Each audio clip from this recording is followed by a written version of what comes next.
Buenas tardes con todos. En breve vamos a dar inicio a este espacio de consultas académicas. Chicos, ustedes ya conocen la dinámica. Ustedes pueden ir colocando desde ya sus consultas y dudas en el chat del grupo. A medida que ustedes van colocando, vamos desarrollando cada una de sus consultas, chicos. Muy bien. Buenas tardes con todos. Pueden ir colocando sus dudas y consultas en el chat del grupo.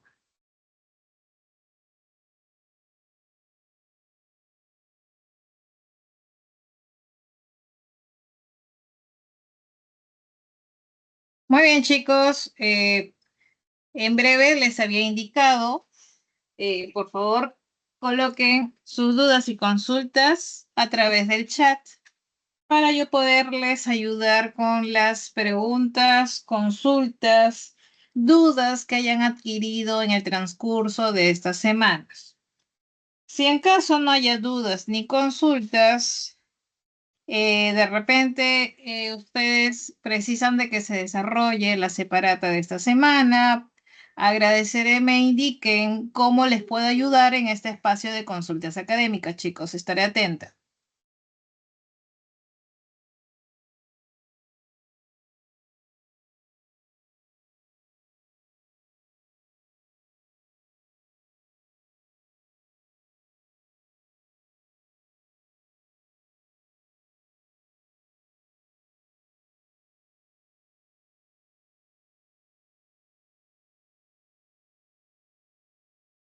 Muy bien, mientras se van organizando y colocando sus consultas, eh, quiero nada más confirmar si se logra visualizar lo que estoy presentando y si se me logra escuchar fuerte y claro. No hay problema, me confirman a través del chat si todo ok. De parte de sonido, sí. Muy bien. Muy bien, acá Gracie me hace una primera consulta. Muy bien, para quienes acaban de incorporar a esta reunión. Las recomendaciones, las indicaciones son las siguientes. Como estamos en un espacio de consultas académicas, chicos, ustedes pueden ir colocando, así como su compañera Gracie colocó una consulta, ustedes pueden ir colocando sus consultas y a medida el desarrollo de este espacio se va a ir pues abordando cada una de sus dudas. Muy bien. En todo caso, también tienen la opción de levantar la mano y yo les doy el pase para que puedan activar su audio de ser necesario. Muy bien, chicos. Entonces vamos a comenzar con la pregunta que nos hace Gracie con respecto a la transcripción y traducción. Muy bien. Perfecto. En esta semana número 3 se ha abordado muchos aspectos del otro tipo de célula llamada la célula eucariota. Como ya sabemos, hay hay una gran diferencia entre una célula procariota y eucariota. Y esa diferencia es que la célula procariota carece de núcleo y la eucariota presenta ya una membrana nuclear o núcleo. Esa es la principal, pero no es la única, porque vamos a ver más adelante, o lo han visto en clase, es que la célula eucariota presenta, por ejemplo, organelas, ¿ya? Y bueno, esa es una de las tantas diferencias que podemos encontrar en en estos dos modelos o tipos de célula. Ahora, ustedes habrán revisado, por ejemplo, en esta semana lo que es la diferencia, ¿no? De estos dos grandes ejemplos de célula eucariota, la célula animal y la célula vegetal, con cada una de sus partes, ¿no? Que podemos encontrar en estas células eucariotas, ¿no? Como te dije, la célula eucariota tiene organelas y habrán revisado la función y estructura de cada una de ellas. Y con respecto al flujo de la información genética, recordando que ya en una célula eucariota hay la presencia de núcleo y dentro del núcleo vamos a encontrar justamente al material genético, en este caso el ADN. El ADN cuando quiere generar muchas copias de sí mismo, realiza un evento llamado replicación. Pero cuando se busca generar partiendo ¿no? Partiendo de una molécula de ADN, se quiere generar una copia, ¿no? De una de sus cadenas, se llama ese proceso transcripción. Muy bien. Nuevamente, se puede tomar cualquiera de las dos cadenas. Muy bien. Imaginémonos que se tome como referencia esta que acabo de señalar en rojo y simplemente se copia y se genera justamente por transcripción una molécula de una sola cadena llamado ARN. Este ARN que se obtiene directamente por transcripción del ADN se llama ARN de tipo mensajero. Muy bien. Quiere decir que este ARN mensajero contiene algo, contiene el mensaje. El mensaje que se quiere luego traducir, en una proteína. Muy bien. Y para poder llevar a cabo esta traducción, se necesita de algo importante. Se necesita de los ribosomas. Por lo tanto, el ARN mensajero que tiene el mensaje necesita de los ribosomas para que en conjunto pueda darse la traducción. Y como los ribosomas lo encontramos en el citoplasma, sucede que la traducción ocurre ¿dónde? ¿En qué parte de la célula? ¿En el núcleo? No, ocurre en el citoplasma. En cambio, la transcripción, como también la replicación, ambos ocurren al interior del núcleo. Muy bien, al interior del núcleo.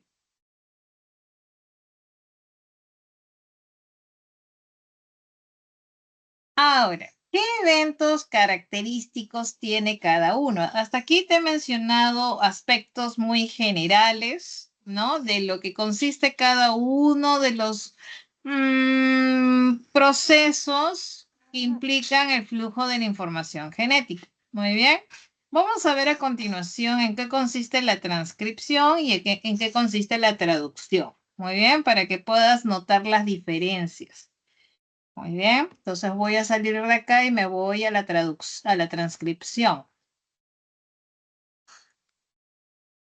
En la transcripción, muy bien, como te había mencionado previamente, partiendo de una hebra, de una cadena, que puede ser cualquiera, por ejemplo, esta, imagínate una de las hebras o cadenas del ADN, partiendo de una de ellas, simplemente se genera una copia, ¿no? Se genera una copia, ¿no?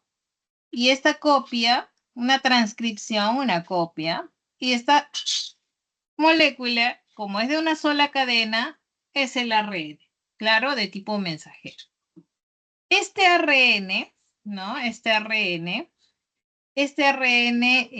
luego, con ayuda de los ribosomas, y voy a buscar una imagen que represente mucho mejor lo que te voy a explicar a continuación. Déjame un minuto, voy a dejarte de compartir.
Muy bien. Entonces, esta secuencia del ARN, que lo estamos viendo a continuación, una vez obtenido por transcripción, ¿no? Esta secuencia, recuerda que en la transcripción se reemplaza la timina por el uracilo. Muy bien. A ver, voy a poner por aquí. Voy a poner la transcripción del ADN del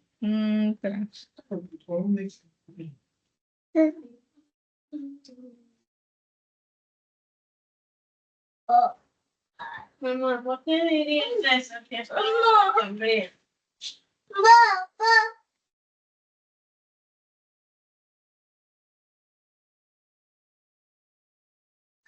A ver, acá vamos a ver una imagen. Lo que estamos buscando es una imagen que me ayude, ¿no? A explicarle. Ay.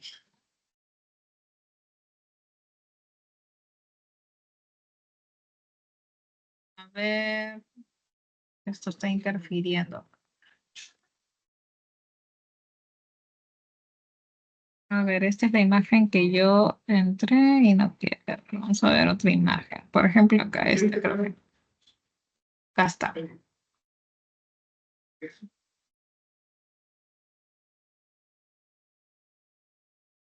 Acá está.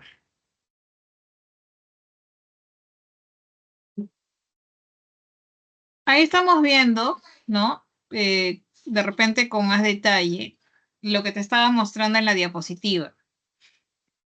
Tú sabes que el ADN consiste en dos cadenas, ¿verdad? Tienes dos cadenas.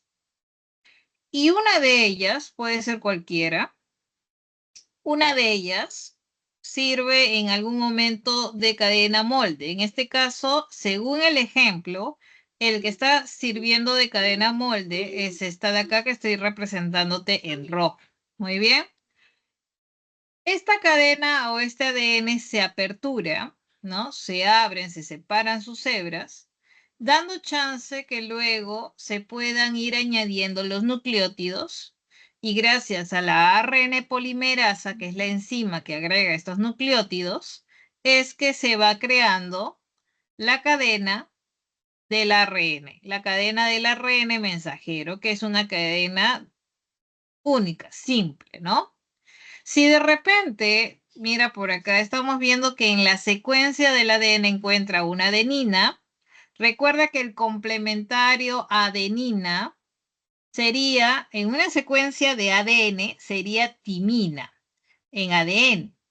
Pero como no se trata de la formación de un ADN, sino de un ARN, en vez de timina se coloca uracilo. Y luego sabemos que si hay citosina, el complementario es guanina o viceversa. En este caso, estamos encontrando una guanina, por eso que la polimerasa añade la citosina. Y así sucesivamente, encuentra una adenina y agrega uracilo, no timina, sino uracilo, porque el ARN contiene uracilos. Y de esta manera va creciendo la cadena del ARN. Así se forma o se da la transcripción. Muy bien.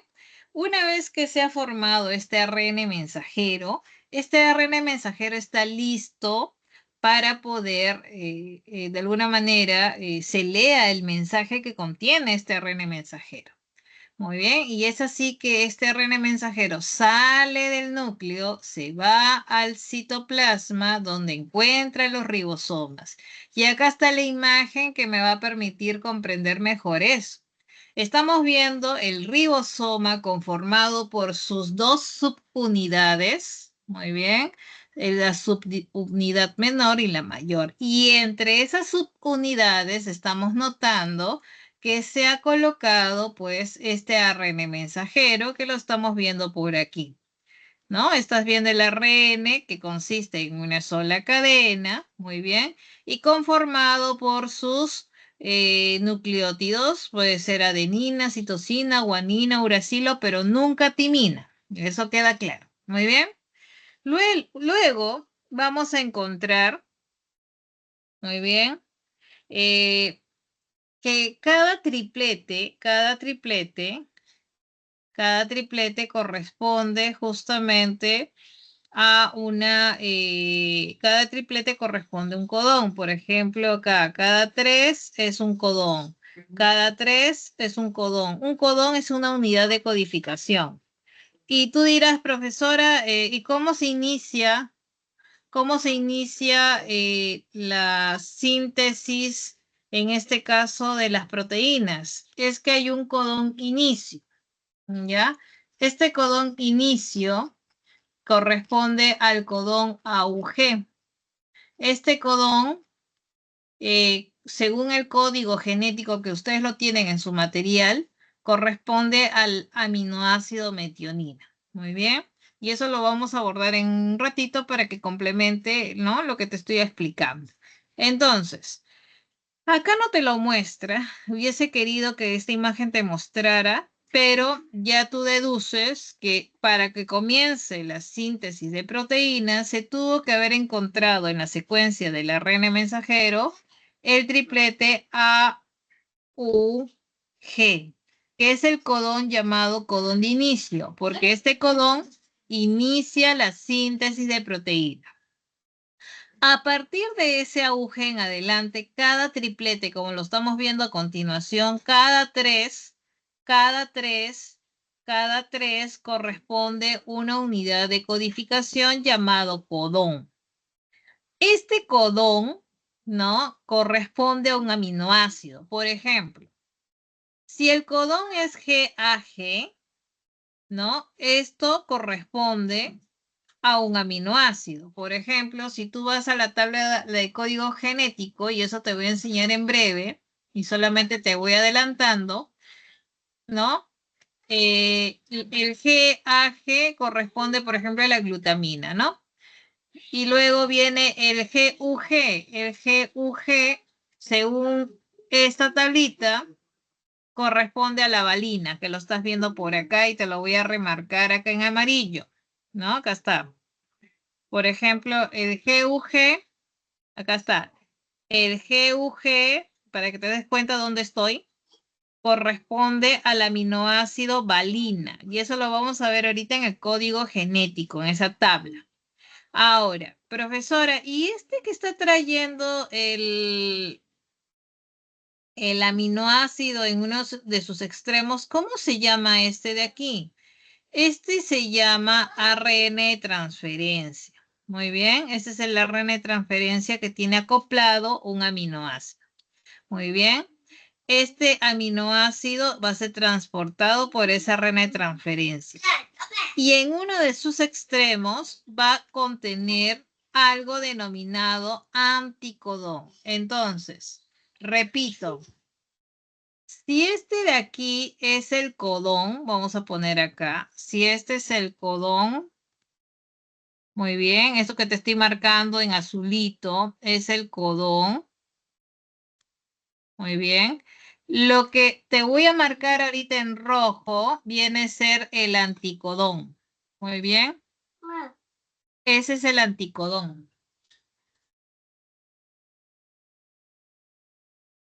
Esto que está en rojito, que te lo estoy marcando, es el anticodón. El anticodón, ¿qué viene a ser? Por ejemplo, si decimos que el codón es G, U, G, el anticodón sería C, A, T. Muy bien. Entonces, repito, este de aquí es el codón. ¿Y el codón dónde lo encuentras? Lo encuentras en el ARN mensajero. Lo encuentras en el ARN mensajero. Y el anticodón lo encuentras en el ARN de transferencia, ¿ya? Esos son unos detalles que debes tener en cuenta. Luego, a medida que se van acercando en los diferentes sitios del ribosoma, estamos viendo el sitio E, el sitio P, el sitio A, se van acercando los correspondientes RNA de transferencia con los respectivos aminoácidos. Obviamente, una vez que se acerca este primer RNA de transferencia, llevando, pues, en este caso, llevaba la glutamina, esta glutamina, ¿no? Va a ser liberada y unida al aminoácido anterior. Por ejemplo, la valina se desprende y se une a la glutamina anterior. La lisina se desprende y se une a la valina. Y así esta cadena de polipéptidos o de aminoácidos va a ir creciendo a medida que se van liberando. Claro, a medida que ingresan los RNA de transferencia, por ejemplo, si este fue el primero en ingresar, este va a ser el primero en irse, cosa que este espacio E queda libre y el que estaba en P pasa en E. El que estaba en A pasa en P y así se va liberando el espacio A. Muy bien, para que venga otro RNA de transferencia con su respectivo anticodón que sea complementario al codón del RNA mensajero. Y así estos RNA de transferencia van a ir dejando sus aminoácidos y los ARN que se van a liberar van a ser vacíos porque ya dejaron su aminoácido correspondiente. De esta manera se va formando esta cadena de aminoácidos, va creciendo. Y tú dirás, profesora, ¿y cuándo acaba esta síntesis de proteínas? La cadena sigue creciendo, pero va a llegar un punto en que ya pare, ¿cierto? Esta síntesis. Exactamente. Eso sucede cuando en el ARN de mensajero se encuentren los siguientes codones. Si en caso se encuentre el codón UAA, ese codón indica stop. O si se encuentra el UAG, también indica stop. O si se encuentra el UGA, también indica stop. En resumen, chicos, en resumen, estos tres de aquí son los codones stop. Muy bien, son los codones stop. Y este de aquí, el AUG, como te dije hace un rato, era el codón de inicio. ¿Ya? Ese era el codón de inicio. Y repito, ¿dónde se encuentra un codón? En el ARN mensajero. Muy bien. Entonces, basta que este codón AUG se encontraba en el ARN mensajero, se iniciaba la síntesis. Y cuando se encuentre cualquiera de estos tres, indica la parada o stop o finalización de la síntesis de proteínas. Muy bien. Profesora, ¿y cómo sé cuál codón corresponde a qué aminoácido? ¿Es necesario que me lo aprenda de memoria? No, basta que solamente sepas que el codón AUG corresponde a la metionina. Metionina. Eso es suficiente. Muy bien. Luego recuerda que el codón stop no codifica aminoácidos, o sea, no representa ningún aminoácido, o sea, no tiene nada. Vas a ver que la RNA de transferencia que llegue a ese codón stop no porta ningún aminoácido, ¿ok? Eso es para que sepas. Pero es preciso, chicos, que tú puedas aprender o saber cómo analizar o interpretar o utilizar la tabla del código genético. Muy bien. Entonces voy a salir de aquí. Si necesitas, no sé, esta información, aprovecha en este momento a hacerle captura porque ya voy a cambiar de imagen y te voy a mostrar a continuación la tabla del código genético como para poder ya terminar la explicación a la consulta que hacía tu compañera Grace. Muy bien. Voy a salir entonces y para terminar voy a mostrarte ¿dónde?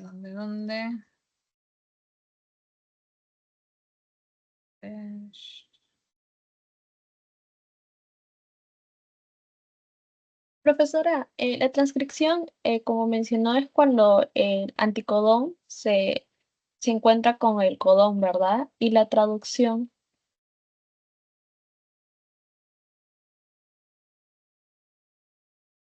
A ver, un ratitito que acá está. Que no veo, un ratitito, que no veo mis. Ay, ya sé por qué. Ya, ahora sí. Ya, me decías que la diferencia de transcripción y traducción, esa parte, vuélvemelo a explicar que no te entendí. Ah, ya, le había entendido de que la parte de transcripción es cuando se forma el anticodón, pero cuando decía traducción, A ver, la parte de transcripción es esta.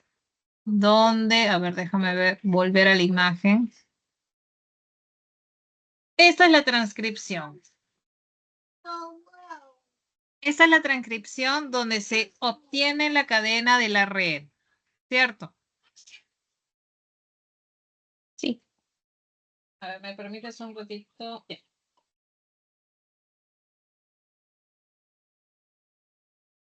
La transcripción, recuerda, es el evento donde se obtiene la molécula del ARN, nada más. En este caso, se toma como molde la cadena del ADN, como estamos viendo aquí, esta cadena azul sirve de referencia para formar la cadena en rojo, que es la del ARN. Hasta ahí acaba. Esa es la transcripción. La transcripción.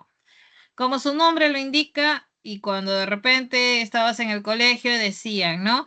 Tienes que transcribir lo que está en la pizarra. ¿Qué significa? Copiar. Y literalmente tienes que copiar. ¿Ya? Esa es la transcripción.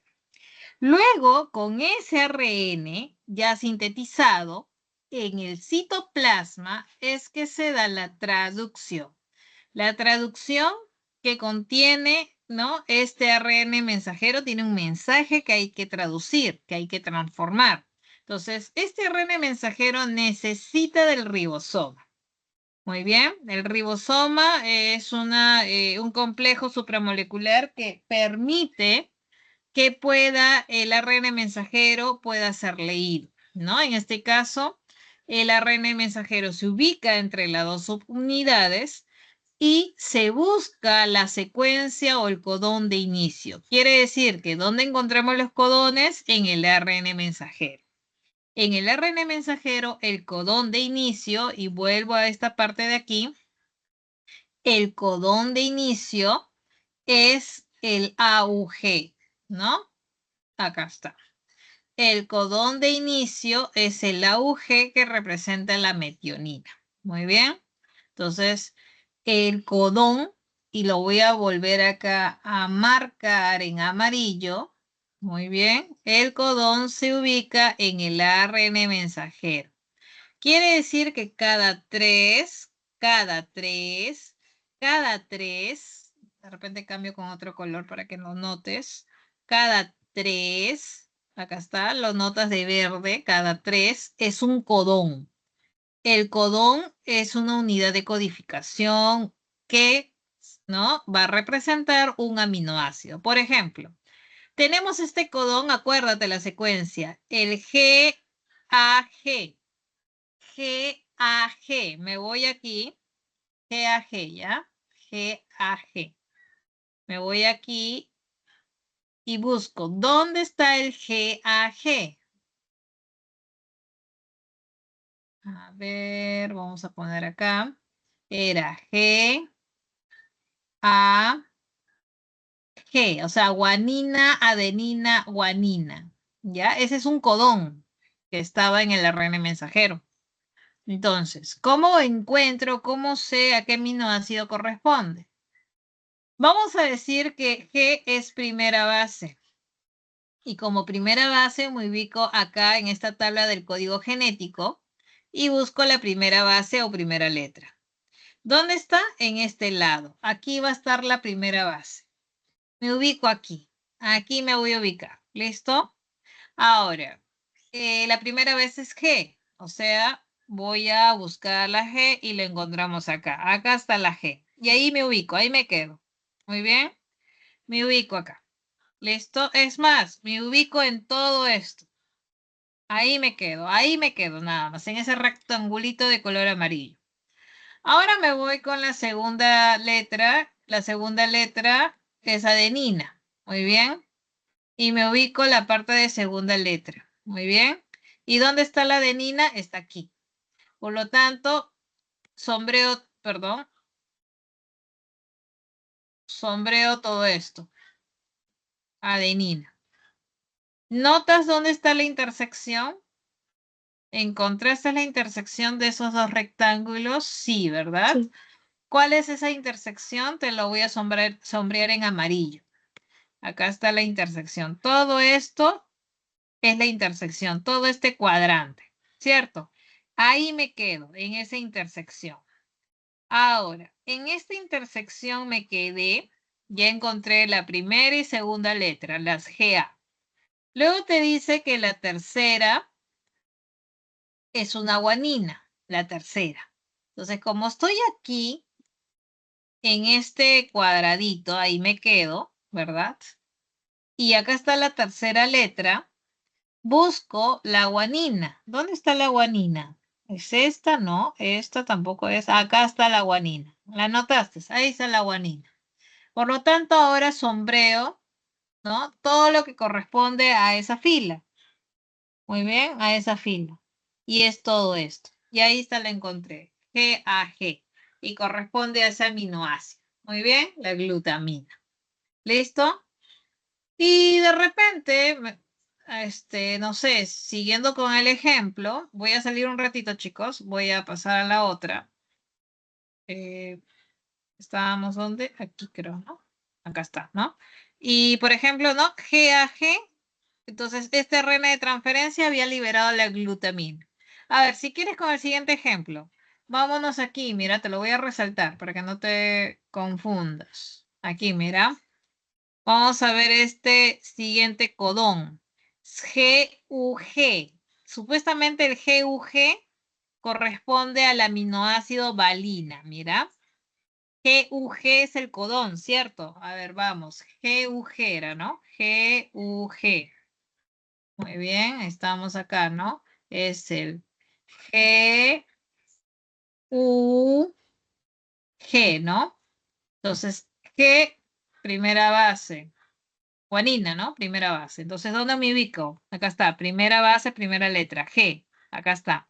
Entonces, yo voy a marcar todo este rectángulo. Ahí me quedo. Luego la segunda base es uracilo. ¿Dónde está el uracilo? Segunda letra. Acá está segunda letra, acá está el uracilo, ¿acá? Y marco todo esto. Y te diste cuenta dónde cae la intersección, ¿verdad? Te diste cuenta que la intersección de ambos da todo esto. Y aquí ya puedes encontrar, ¿no? Al codón GUG. ¿Dónde está el GUG? Tercera base G, ¿no? Tercera base G, y acá está, ¿no? G. Y acá está el GUG, ¿no? Y corresponde, como bien habíamos dicho, a la valina. De esa manera es que ustedes van a poder saber a qué, o sea, qué aminoácido corresponde para cada codón. Muy bien, si es que te preguntan en el examen y te dan esta tabla del código genético, como te decía y te repito, no es necesario que te lo memorices. Lo único que sí debes recordar de todo esto es saber cuál es el codón de inicio, que es este de aquí, el codón de inicio, y cuáles son los codones stop. Eso sí te lo tienes que aprender como sea, ¿no? Los codones stop y el codón de inicio. Muy bien. Hasta Sí, ahí. profesora. Hasta ahí. ¿Tienes alguna duda adicional con respecto a la diferencia entre transcripción y traducción que te quedó más claro? Sí, profesora, muchas gracias. Muy bien. Listo. Vamos ahora a la siguiente duda, muy bien, que me plantea su compañera Disney. con respecto a una consulta, una pregunta. Me está mandando, voy a dejarte compartir un ratito para de poder descargar la pregunta de su compañera.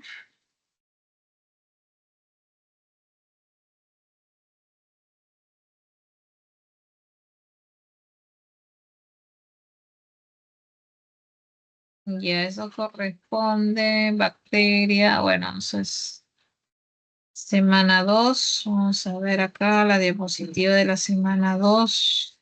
Vamos a sacar la diapositiva.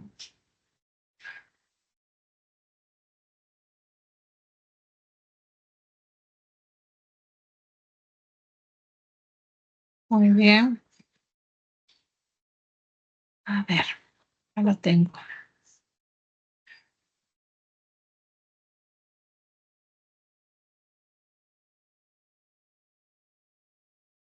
A ver, ¿dónde estoy? Estoy. Comparto mi pantalla nuevamente para que puedas ver, ¿no?, la pregunta que me ha enviado. Recuerden, chicos, para quienes están uniendo recién a este espacio de consultas académicas, pueden ustedes ir colocando sus dudas de manera ordenada a través del chat, y así como están viendo, he estado respondiendo la duda de Gracie, ahora de Disney. De repente por ahí alguno de ustedes tiene alguna duda, consulta, o simplemente indíqueme: profesora, desarrolla la pregunta tal de la semana tal, y entonces yo te voy a ir ayudando, pero vayan colocando, chicos, para poderles ayudar. ¿Ya? O de repente, profesora, desarrolle, no sé, de repente la separata de la semana 3, indíqueme, chicos, con anticipación para podernos organizar. ¿Ya? Entonces voy a ayudarle ahora a Disney con respecto a esa pregunta. Dice, ¿no? Una investigación publicada en la revista Scientific Reports sobre las bacterias presentes en los chicles mascados y que acababan en el suelo reveló que el género Streptococcus fue el más abundante. Se emplearon herramientas tan complejas como la metagenómica, así como las simples, mediante coloración Gram y microscopía.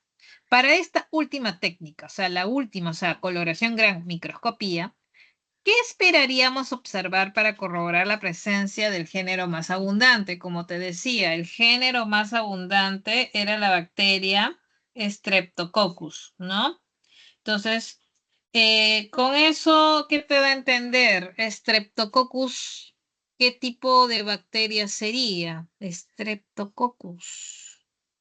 Ya te está dando una idea, ¿no?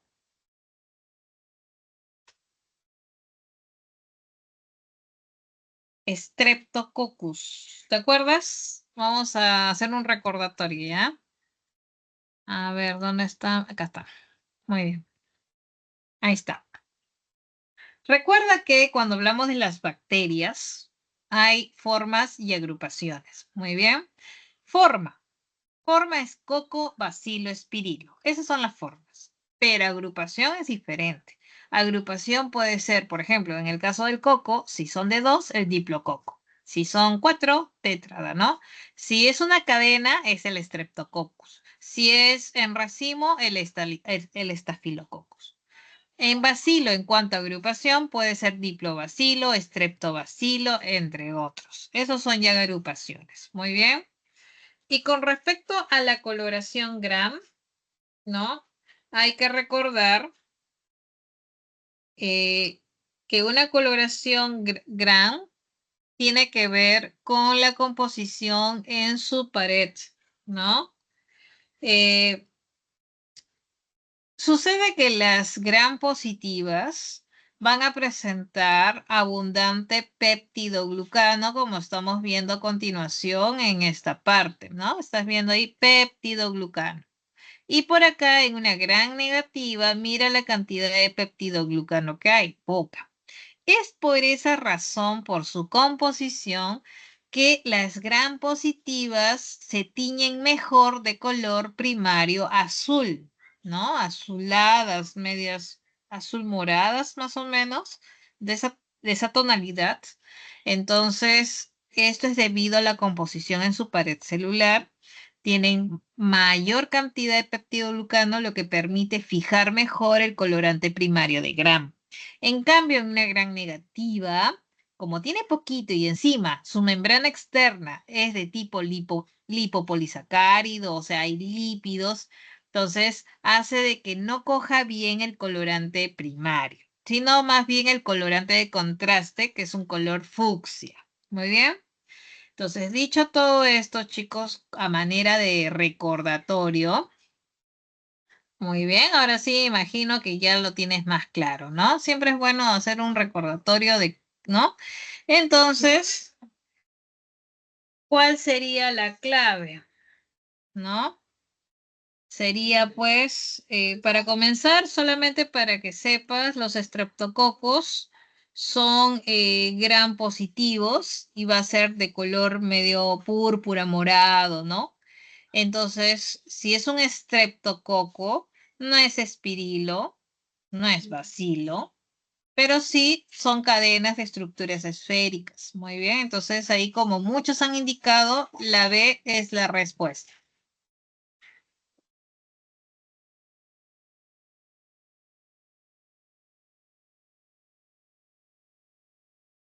Muy bien, listo. A ver,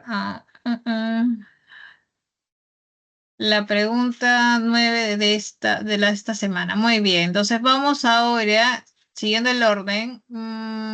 Ya te respondí ahí. La semana, ya. Entonces sigo con Leonardo, ¿no? Leonardo me dice sobre la pregunta 9 de esta semana, ¿no? De la semana 3, ¿verdad, Leonardo? Entonces me voy a la semana 3.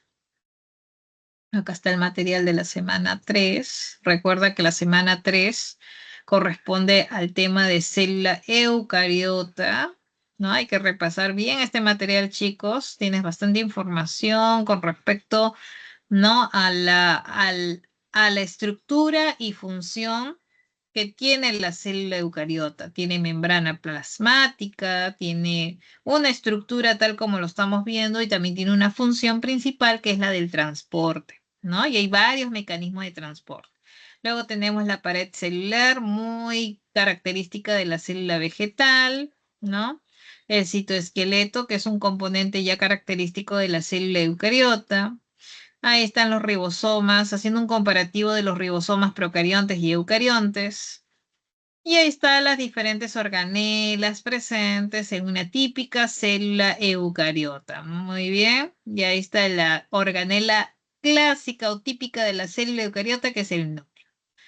Muy bien, ahí está justamente lo que mencionábamos hace un rato con respecto al flujo de la información genética, sobre la replicación, transcripción y traducción, y ahí está lo que acabamos de repasar. Muy bien, de ahí vienen las preguntas de la semana. ¿Listo? Y ahí vienen las preguntas de la semana. Ah, y ese cuadrito, chicos, también hay que repasarlo, ¿ah? Es con respecto a la estructura y función que te decía inicialmente, ¿no? Eso es importante que lo repasen. Muy bien. Listo, chicos. De aquí viene pues las preguntas de esta semana y Alonso, a ver, ya me perdí, me dijo la 9, ¿no? Y me voy con la pregunta 9. Te dice, ¿no? En la pregunta 9 dice, Felipe es un estudiante de estudios generales de la universidad. Está en primer año, está analizando la organización del ADN en el núcleo de una célula en interfase. Al observar diferentes regiones bajo el microscopio, nota áreas claras y oscuras. ¿Qué representan? Ah, muy bien. Listo. A ver, te explico. Ahí te están dando varios datos. Por ejemplo, voy a resaltar los puntos claves que debes considerar y, ¿no? Y con eso te dan un dato importante. Te están hablando de la organización del ADN y que está en el núcleo, obviamente ya se trata de una célula eucariota, y que estas células se encuentran en interfase y que vamos a notar zonas claras y oscuras. Muy bien. Entonces, para comenzar, ¿qué es la interfase?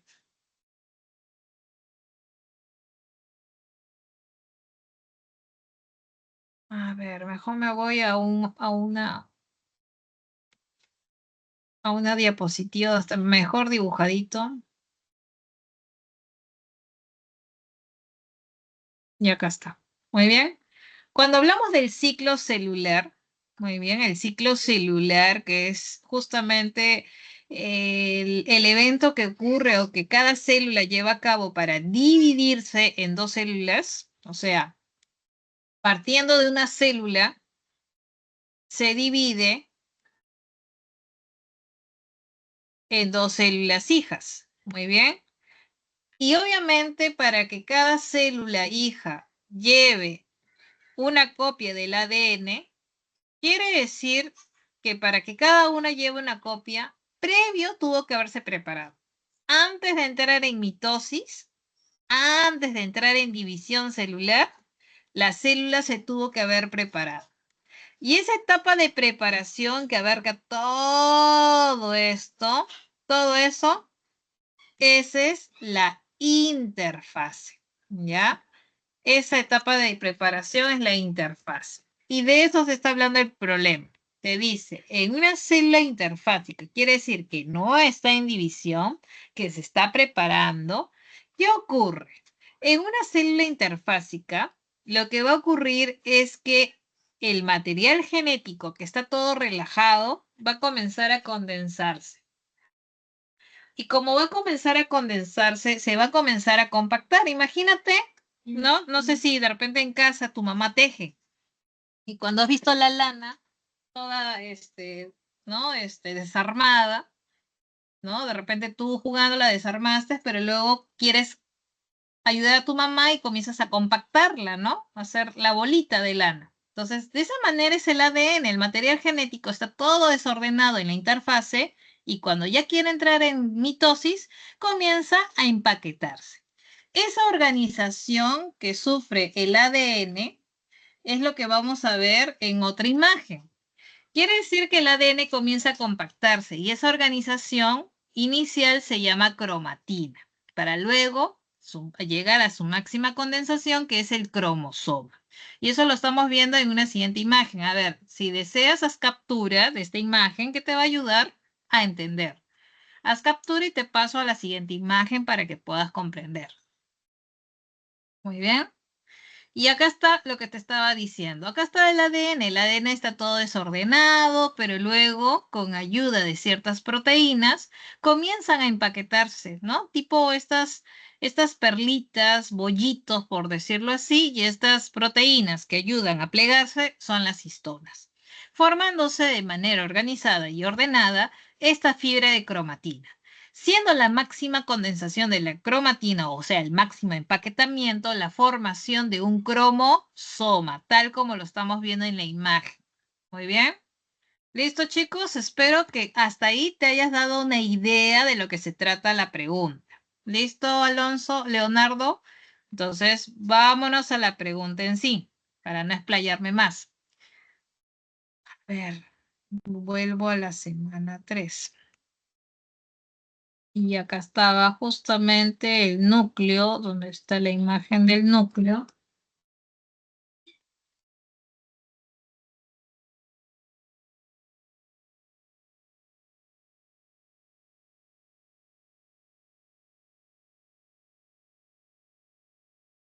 Ahí está. Estamos viendo en esta imagen, como te decía, ¿no? En una célula interfásica, ¿no? El material genético, en este caso la cromatina, se encuentra todo desorganizada. Pero sucede que existen dos zonas donde vamos a encontrar la cromatina ya comenzándose a condensar y una zona relajada llamada eucromatina. En cambio, la heterocromatina es la zona más oscura donde vamos a encontrar más empaquetamiento de la cromatina. O sea, como que ya está a punto de querer formarse o transformarse en cromosoma. A eso voy. Entonces, recuerda, la cromatina en una célula interfásica se encuentra en dos estados, eucromatina y heterocromatina. Muy bien. Entonces, espero hasta ahí haber, pues, dado algunos alcances para poder recién responder a tu duda, ¿no? Entonces, ¿cuál responderías ahí a esa pregunta 9? Esas áreas oscuras, ¿qué sería? ¿Qué correspondería? A la zona más compactada, más, ¿no? Más, compactada, ¿no? De la cromatina, que era la heterocromatina, que es la forma, perdón, más condensada, compactada, condensada, ¿no? Del ADN. ¿Listo? Entonces ahí ya tú marcas. ¿Cuál marcabas? La B, ¿no? Y esa es la clave. Muy bien. Entonces, Leonardo, hasta ahí, claro, todo ok. ¿Entendiste mejor la pregunta 9?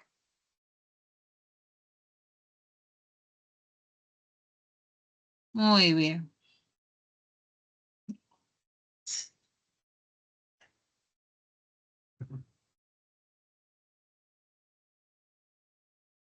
Muy bien, siguiendo el orden, me voy ahora con, a ver, ahí está. Britney, nuevamente voy a descargar tu pregunta. A ver, a ver, a ver, a ver.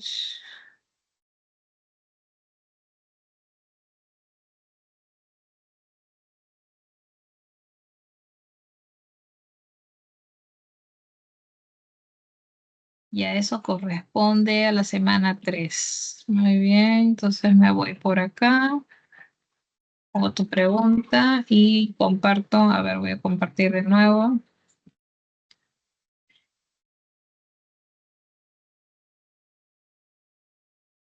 ¿Listo? Ahí está compartido la pregunta que me hace Britney. Muy bien, te dice, ¿no? En el laboratorio, unos estudiantes de biología analizan el comportamiento de las amebas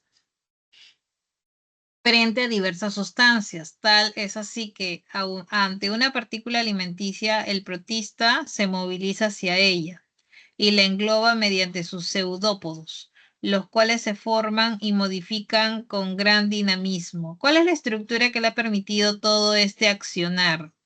Ah, ya, ya. Muy bien.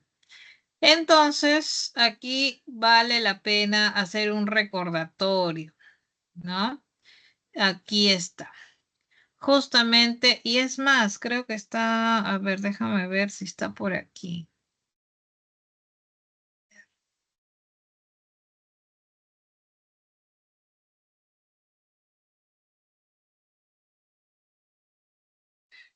Mm,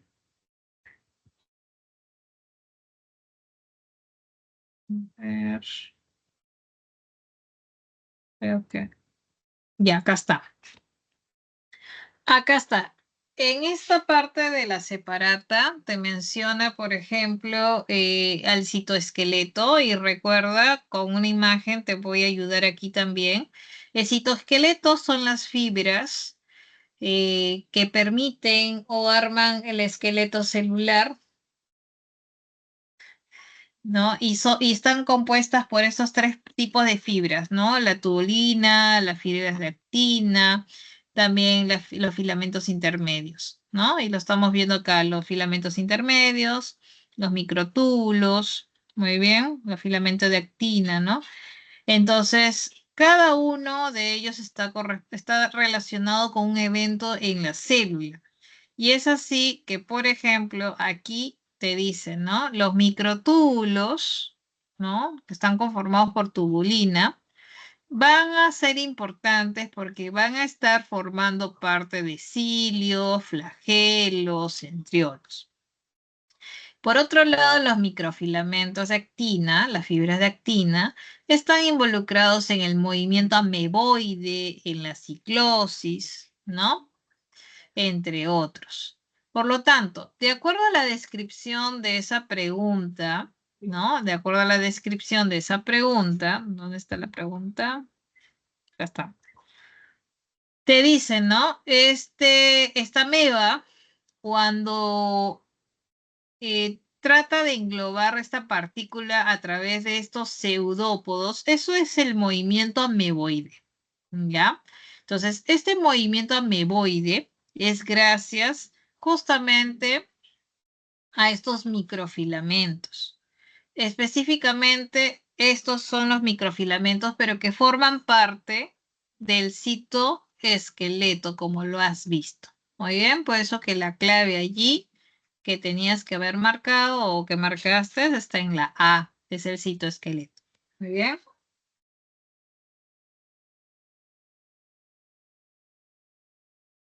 Muy bien, Britney, hasta ahí te ha ayudado, sí, ¿no?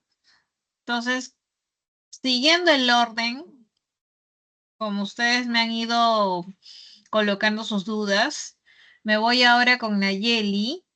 Dice si podría desarrollar la pregunta 1 de esta semana. Muy bien, Nayeli. Vamos a ir con la pregunta número 1. Muy bien, de esta semana número 3. Entonces, esta primera pregunta, disculpa, te dice, ¿no? Alexander es un bioquímico y ha observado que las propiedades de la membrana celular se modifican según cambia la concentración de colesterol en ellas. Muy bien. ¿Cuál de las siguientes afirmaciones sobre el colesterol es más precisa en relación con su función en la bicapa lipídica?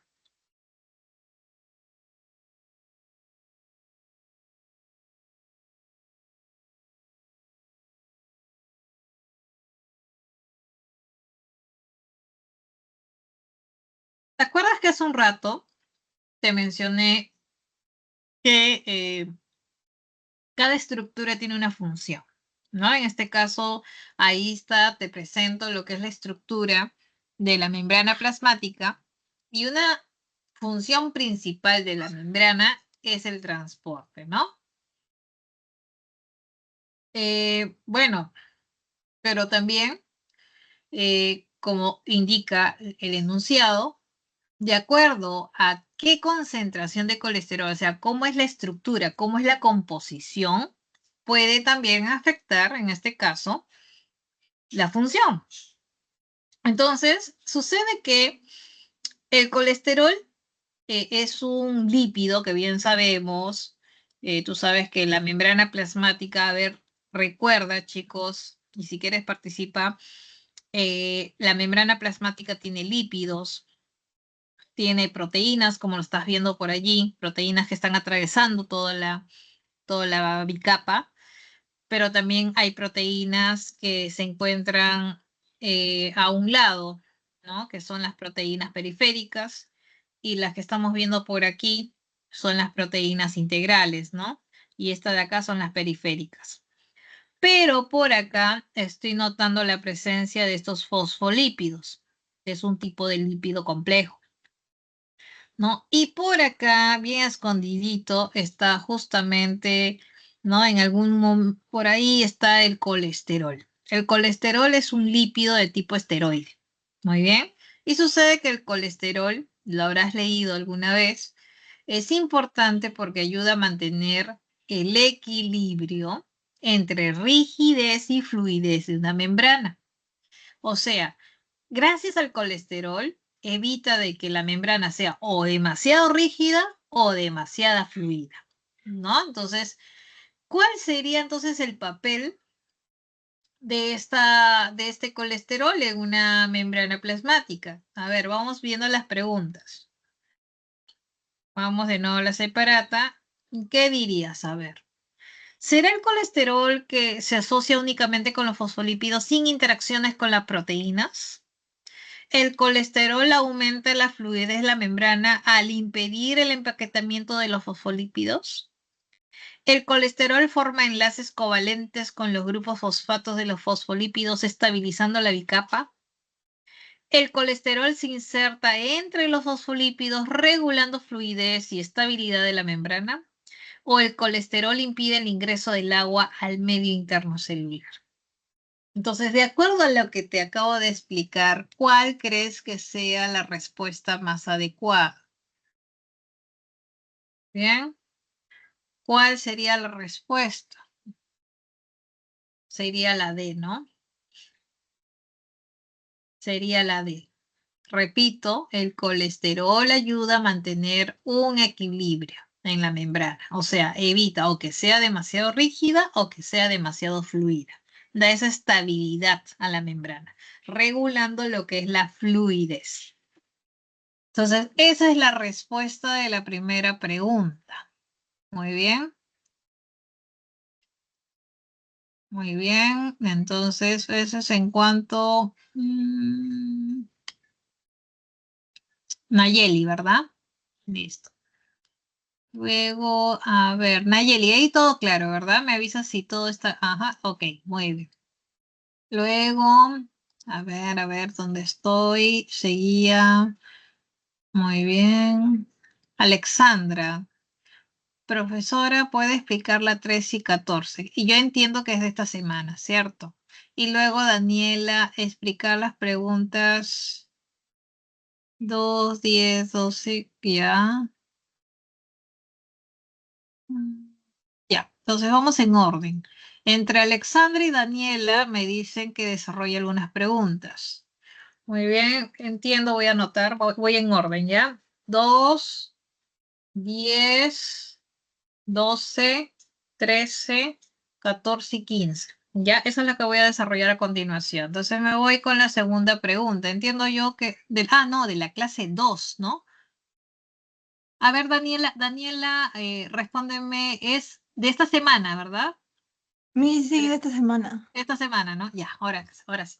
Entonces, con la pregunta 2 entendí, ¿no? La 2, la 10, 2 y 15, ¿no? Muy bien, entonces me voy con la pregunta número 2. Te dice, ¿no? Un estudiante de biología celular, al preparar su informe de laboratorio, se enfoca en la relación entre las moléculas de agua y los fosfolípidos que componen la bicapa lipídica. Recordando que las moléculas de agua son polares y que presentan un dipolo eléctrico, ¿con qué parte de los fosfolípidos se espera que establezcan interacciones significativas?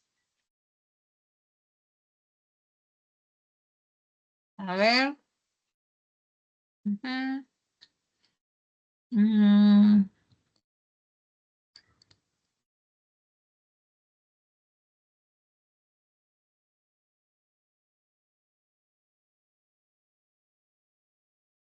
Esto es de la semana pasada.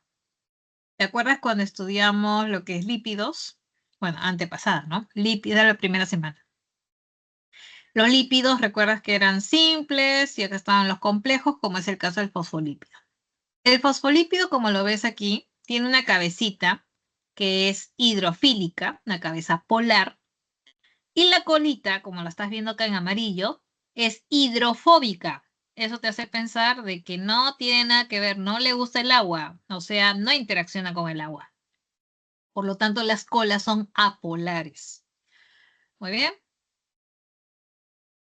Y estamos viendo en esta imagen, nuevamente, ¿no? Las cabezas están interactuando con el medio externo y con el medio interno. Y las colitas, todas ellas se encuentran en la parte interna, que son las colitas hidrofóbicas. ¿Muy bien? Con esto, ahora sí, lo vamos a tener más claro.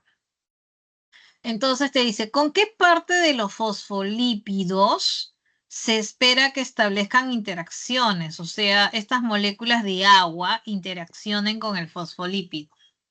¿Cuál sería la respuesta? O sea, la segunda pregunta. Recuerda que nuevamente las cabezas de los fosfolípidos tienen cargas, en este caso negativas, que permiten establecer interacciones con la molécula de agua.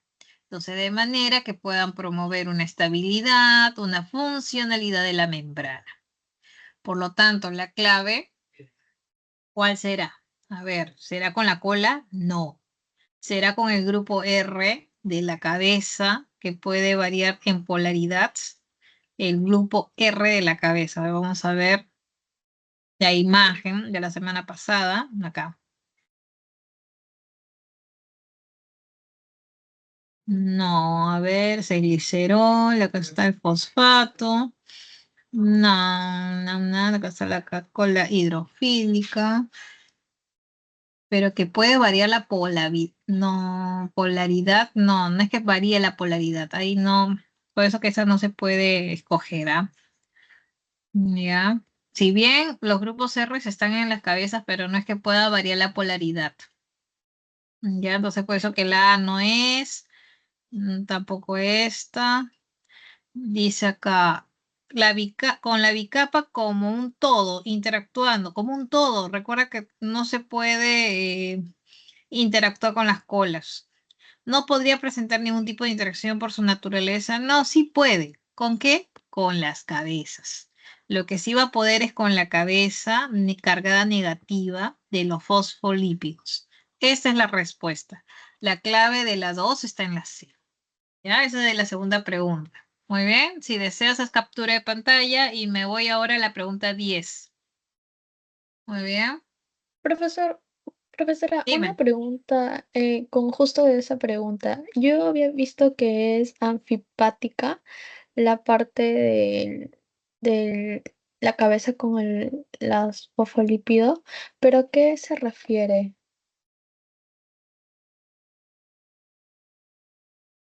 O sea, ¿a qué se refiere con el término anfipático? Sí, Ya. Una molécula anfipática, eso lo vas a llevar en química, es cuando una molécula tiene ambos componentes, un componente o una propiedad hidrofílica y un otro componente hidrofóbico, como es el fosfolípido. Tiene su cabeza, interactúa con el agua, y la cola, que es hidrofóbica, ¿no? Entonces, esas son las moléculas anfipáticas.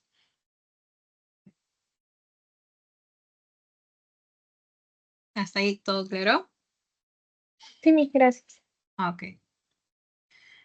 Nos vamos con la pregunta número 10. Voy con la pregunta número 10. Acá está la pregunta número 10. Te dice, ¿no? Andrea ha identificado que en cierta muestra de cultivo celular los nucleolos no están funcionando adecuadamente. Muy bien. Y eso vamos a verlo por aquí, ¿no? En la diapositiva. Vamos a buscar el nucleolo. ¿Cuál es el papel del nucleolo? ¿Dónde está? Acá está. Muy bien. Y ahí está, justamente esta zona oscura, por acá también lo estás viendo en otra imagen, esta zona oscura está el núcleo. Muy bien. Entonces te dice, ¿no? Esa pregunta número 10 te dice, ¿no? Ha identificado que los nucleolos no están funcionando adecuadamente. ¿Y qué implicaría que no funcione? O sea, para comenzar, ¿cuál es el papel del nucleolo? ¿Cuál es su función del nucleolo, no?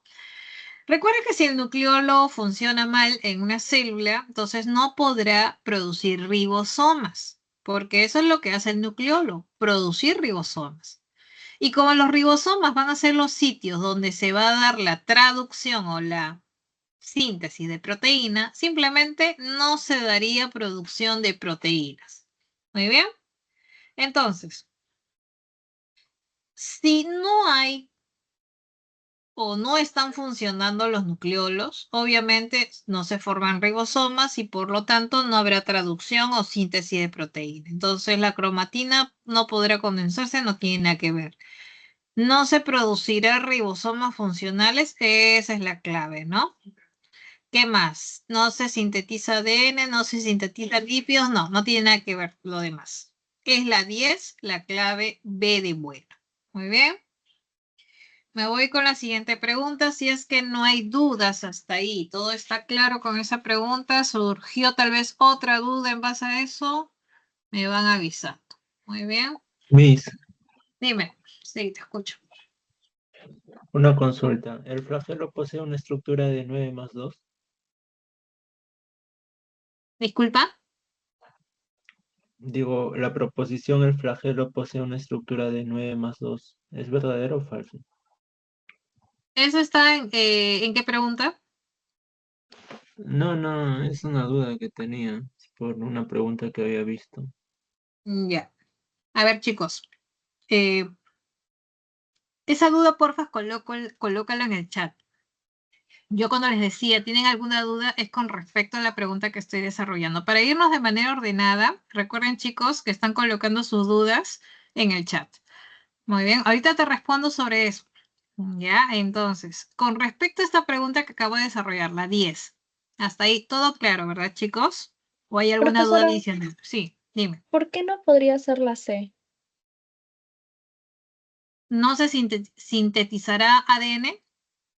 Eso Sí. me preguntas eso, ¿no? Ya, como te decía, como dice aquí el enunciado, Andrea ha detectado que el nucleolo no está funcionando bien. Entonces, si es que el nucleolo no funciona bien, tú dirás, entonces si no funciona, no va a cumplir su tarea. ¿Y cuál es la tarea o la función del nucleolo? La función del nucleolo, ojo, no es núcleo, es nucleolo, que está acá, esta bolita oscura que ves en el centro del nucleolo o en la parte interna del núcleo, perdón. Este nucleolo es el lugar donde se sintetizan o se forman los ribosomas. Entonces, si no se forman los ribosomas, ¿qué crees que no ocurrirá? La síntesis de proteínas, que no tiene nada que ver con la síntesis de ADN.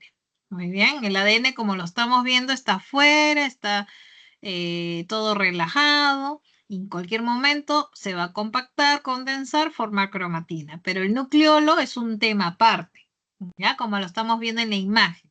Una cosa es la cromatina y otra cosa es el nucleolo. Muy bien. Por eso que la clave allí de esa pregunta número 10, al no haber nucleolos funcionalmente, pues no se formarán ribosomas. Muy bien, nos vamos ahora con la pregunta 12, si es que no hay más dudas con respecto a esta pregunta 10. Miss, Recuerden, chicos, un ratito, recuerden, chicos, cualquier duda que vayan teniendo, ¿no? Adicional a lo que estamos viendo, por favor, colócalo en el chat para poder ayudarte. Sí, dime. ¿el nucleolo se considera como organela? ¿El cuál? ¿Nucleolo? Sí. No, no sería organela. No sería como que, así como la cromatina, que es un complejo supramolecular, pero no es una organela. Muy bien, Ok, mil gracias. muy bien, perfecto. Nos vamos con la pregunta 12, ¿no? Te dice, la transcripción es el proceso por el cual se expresan los genes. En este proceso cumple un rol clave la ARN polimerasa. ¿Qué alternativa es correcta con respecto a esta enzima? La polimerasa. A ver, vámonos por aquí. Vamos a recordar tal vez algún dato importante de la polimerasa. Ahí está. Ahí está la cadena molde y la síntesis del ARN es gracias a esta enzima ARN polimerasa. A ver, vamos a ver nuevamente la pregunta. Te dice, ¿no? Recuerda que esta transcripción o la síntesis de esta cadena de ARN es gracias a esta enzima ARN polimerasa. Recuerda que la ARN polimerasa va a tomar una de las cadenas del ADN, en este caso estamos viendo que es la cadena 3 a 5, ¿no? Y se está dando esta síntesis. Muy bien. Entonces, esa síntesis en sentido contrario, ¿no? Si comienza acá 3 y acá termina en 5, el sentido es antiparalelo. Siempre es así, siempre se cumple esto. Entonces, te dice, toma como molde la cadena de 5 a 3. No, generalmente toma la de 3 a 5, entonces esta no es correcta. ¿Permite la síntesis de una molécula de ADN? No, es la síntesis de una molécula de ARN. ¿Se encarga de romper los enlaces de las cadenas de ADN? No, la polimerasa se encarga de adicionar los nucleótidos, ¿no? ¿Requiere como molde una molécula de ARN? No, es una molécula de ADN la que necesita como molde. ¿No requiere cebadoras? No, a diferencia del ADN polimerasa, que sí lo necesita, la polimerasa, ARN polimerasa no requiere. Muy bien. Por eso que, como estamos buscando la alternativa correcta, la correcta estaría aquí, en la E. Muy bien. 12, la clave está en la E. Para esta pregunta, chicos, ¿alguna duda adicional con respecto a este punto? Miss, una consulta. ¿Qué quiere decir moléculas cebadoras? Sí, mira, acá. No,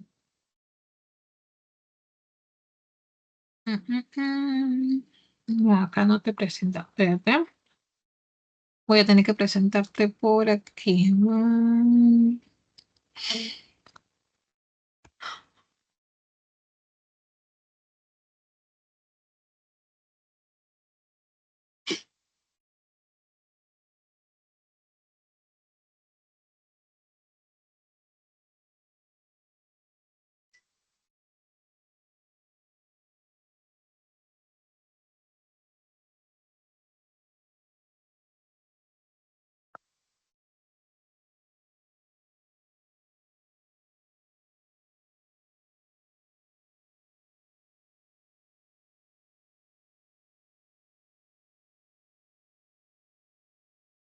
No son videos, ahí está.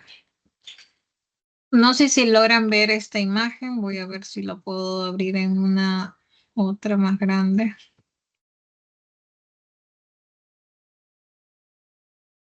Ya. Cuando se da la replicación del ADN, ¿no ves que el ADN de doble hebra se tiene que abrir gracias a una enzima que se encarga de cortar? Esa enzima es la helicasa. Muy bien.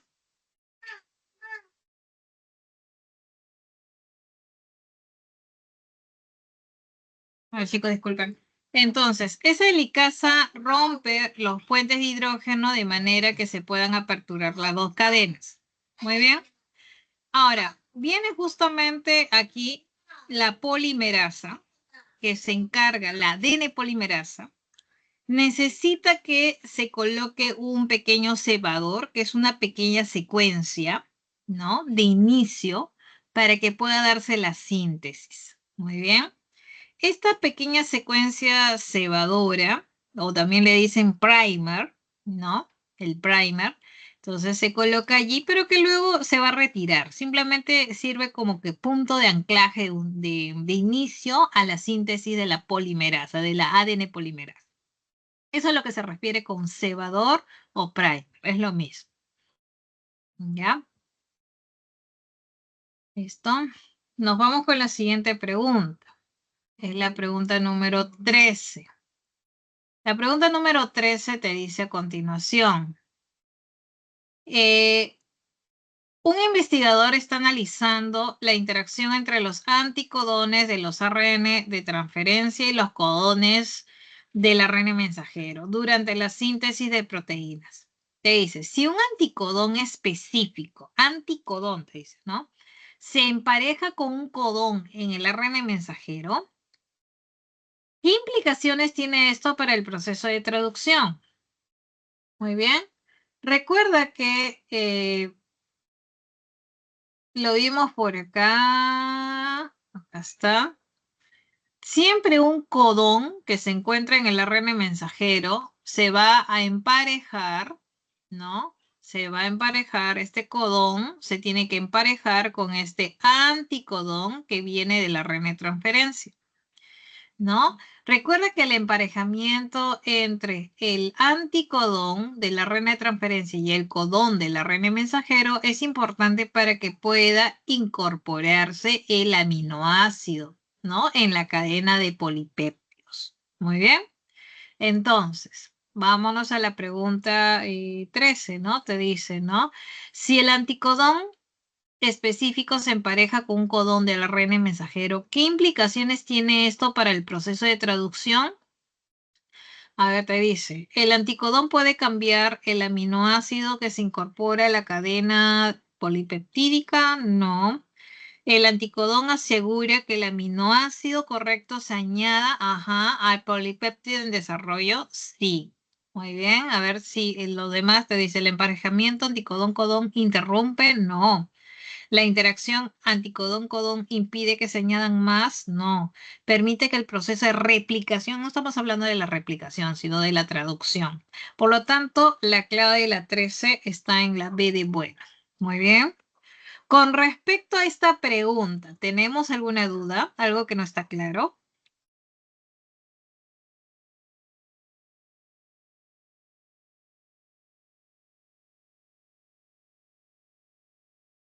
Ya, entonces me voy con la siguiente, que es la pregunta número 14.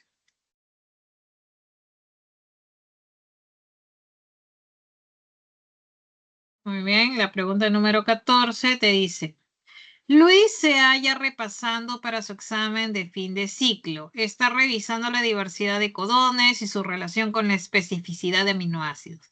Si considera que hay 64 codones posibles, de los cuales 61 codifican aminoácido y 3 son señales stop o determinación, y que solo hay 20 aminoácidos, ¿qué deducción puede hacer sobre el código genético, chicos? Y te presento de nuevo esta tabla del código genético, ¿no?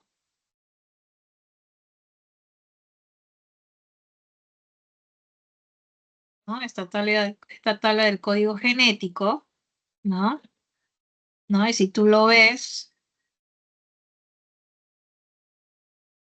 hay varios aminoácidos que se repiten, ¿no? Por ejemplo, estamos viendo que uracilo, citosina, uracilo, serina, UCC, serina, UCA, serina. O sea, hay varios aminoácidos, o mejor dicho, hay varios codones que dan un solo aminoácido, ¿no? Y lo estamos viendo en varios casos. Entonces, ¿eso qué te quiere decir? Te dice que, a ver, te dice, a ver, que tal vez múltiples codones para ciertos aminoácidos muestra que el código puede ser redundante, ¿no? Y lo que puede ofrecer protección contra mutaciones. O sea, imagínate si la tercera base, vuelvo acá, imaginémonos que en UCU, uracilo, citosina, uracilo. Imaginémonos que uracilo muta, cambia a citosina. ¿Se resulta afectado el aminoácido? No. O sea, te da la impresión de que si hay una mutación a nivel de la tercera letra o base, no representa gran cambio. Muy bien. Por eso que te dice acá, ¿no? ¿Qué deducción podría haber sobre el código genético sabiendo de que si hay 64 codones posibles y solamente hay 20 aminoácidos, te dice entonces que existe una combinación infinita de bases hidrogenadas, que cada aminoácido está codificado por un único codón, ¿no? Como te has dado cuenta, hay bastante redundancia, ¿no? Y acá te dicen, ¿no? Algunos aminoácidos son codificados por más de un codón, lo que indica redundancia en el código genético. Por lo tanto, la clave de la 14 está en la C.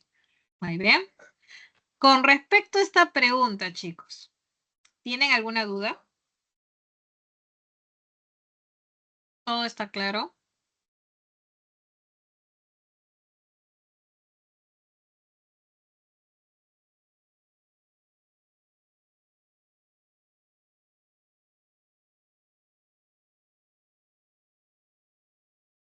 Bien.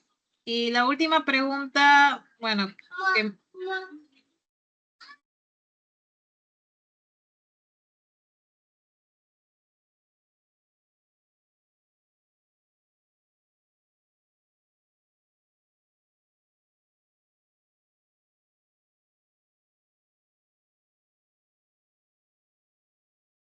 la última pregunta es la pregunta número 15.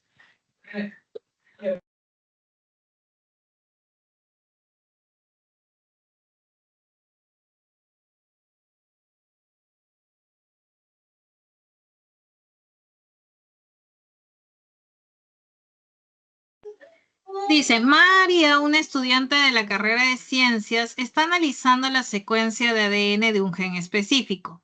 La secuencia de ADN ha sido identificada, la cual corresponde a la hebra líder. Con base a esta secuencia, ¿cuál sería el codón correspondiente que codifica para el primer aminoácido en la cadena polipeptídica durante la traducción? Muy bien. Te dice entonces, ¿no? A ver, te dice el codón, te dice, está analizando secuencia. Ya. ¿Cuál es el codón correspondiente que codifica el primer aminoácido? Ah, pero esa es teoría, chicos.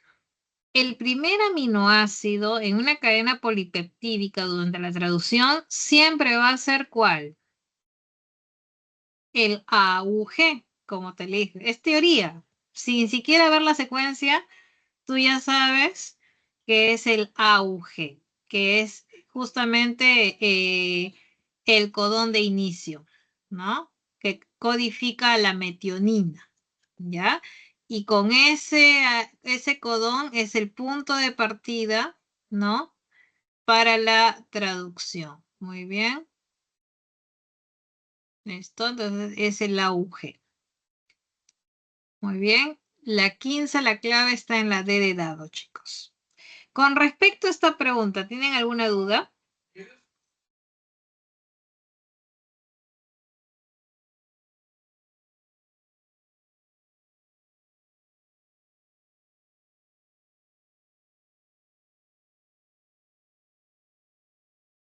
Ujú. Entonces voy ahora. Disculpe, Dime. ¿podría repetir la explicación de la 15? Sí, lo que pasa es que la pregunta dice por acá, ¿no? ¿Cuál es el codón correspondiente, que codifica al primer aminoácido en la cadena polipéptida durante la traducción? Y eso sin ver la secuencia, chicos, eso es teoría. Siempre el primer aminoácido es metionina, ¿cierto? Como te dije hace un momento, al inicio creo de toda la clase.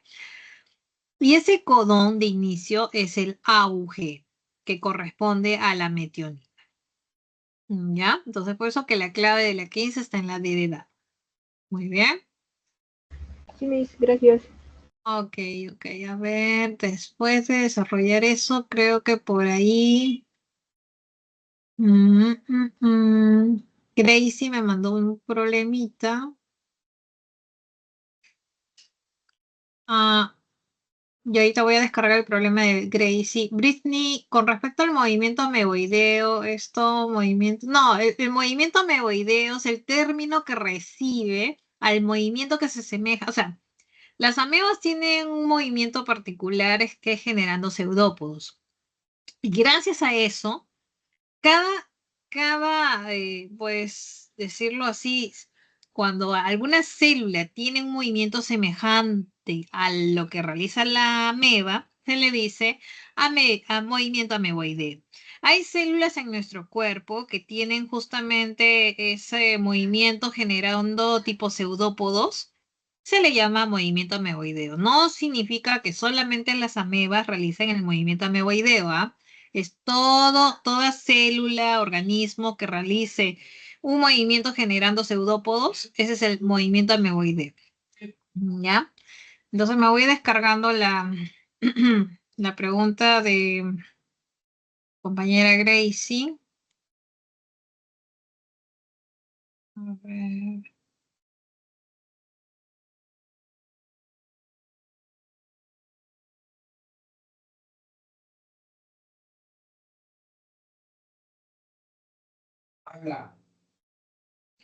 A ver, eso es con respecto a la semana 3, me parece. Vamos a ver. A ver.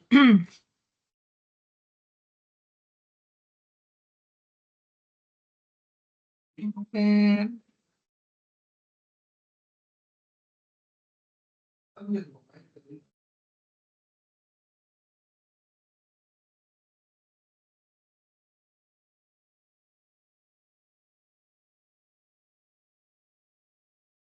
Ahí está la pregunta que me hace Gracie con respecto, te dice acá, ¿no? En una comunidad agrícola, los agricultores han notado que sus cultivos de maíz no están prosperando como se esperaba, mientras que los cultivos de girasol están floreciendo.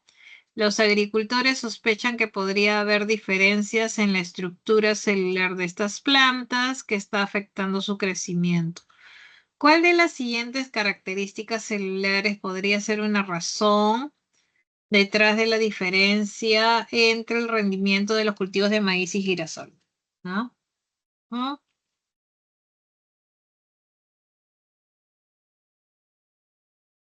Ujú.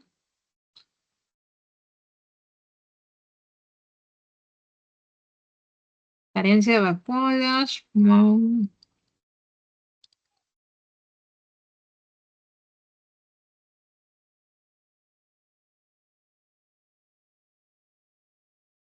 Ujú. Ya.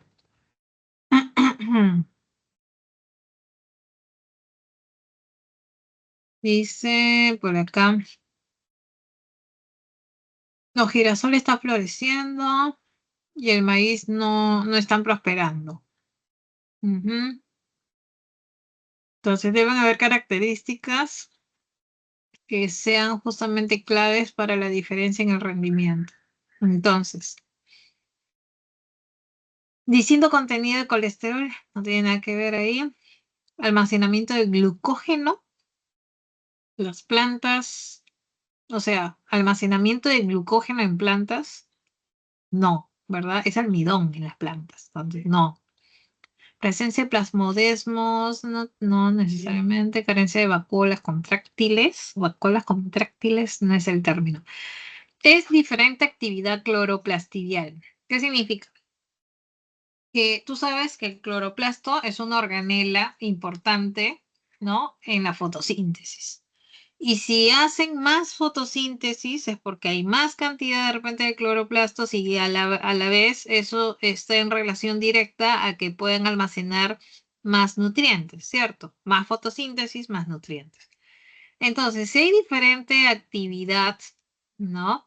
Entre ambas plantas, quiere decir que está relacionado mucho el proceso de fotosíntesis. Mientras que una está realizando muy bien su proceso de fotosíntesis, el otro de repente no tan seguido tal vez, y eso hace la diferencia, ¿no? De que una prospere y la otra no. Muy bien, por eso que la clave de las 7 está en la D de dado. ¿Ya? 7 Profesora, D de dado. Dime. ¿por qué la alternativa A no podría ser? Es que el término vacuola contráctil se utiliza en unos protistas. No se usa vacuola contráctil en plantas.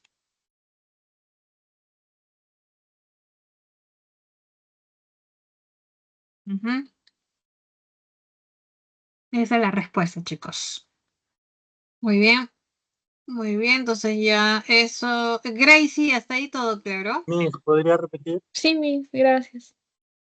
A ver, ¿qué es lo que quieres que repita? Me dices, por favor, precisamente.